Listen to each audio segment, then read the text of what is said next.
Hello friends, good নুন। তা তোমরা সকলে কেমন আছো? আশা করি তোমরা সকলেই খুব খুব ভালো আছো আর সুস্থ আছো।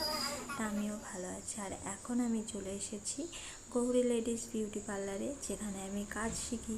সেখানে এসে একটু চুল কাটিং করব, কারণ পুজো যেহেতু চলে এসেছে, ঘর দূর ঝেড়ে ঝুড়ে যে পরিষ্কার পরিচ্ছন্ন করছি, তার সাথে নিজেকেও তো একটু সাজাতে হবে।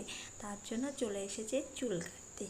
তা কাকিমাকে বললাম যে কাকিমা একটা সুন্দর করে চুল কাটিং করে দেবা, তোমারটা মনের ইচ্ছা হয়। তা কাকিমা চুলটা কেটে দিল, আর এদিকে সরস্বতী দি মৌ দুজন মিলে চুলটা সেটিং করে দিচ্ছিল। আর ক্যামেরাটা তোমরা তো দেখতেই পাচ্ছ, ক্যামেরা তো আমার হাতে নেই, আর ফোন দিয়ে ক্যামেরা করে দিচ্ছে সাথী। তা সবাই মিলে করছিল। আর চুল কাটিংটা কেমন হয়েছে না হয়েছে সেটা তোমরা অবশ্যই কমেন্ট করে জানাবে। তা আমার তো দেখে বেশ ভালোই লাগছিল, নিজেকে একটু সুন্দরী মনে হচ্ছিল। চুলটা কাটিংয়ের পর নাড়াচাড়া করে দেখতে তো খুব ভালোই লাগছিল। তো আমি চুলটা যেহেতু অনেক কদিন আগেই কেটেছি, ভিডিওটা পোস্ট করতে একটু দেরি হয়ে গেল, তাই তোমাদের সাথে বলতে পারছি যে চুলটা কাটিং করাটা কেমন হয়েছিল না হয়েছিল।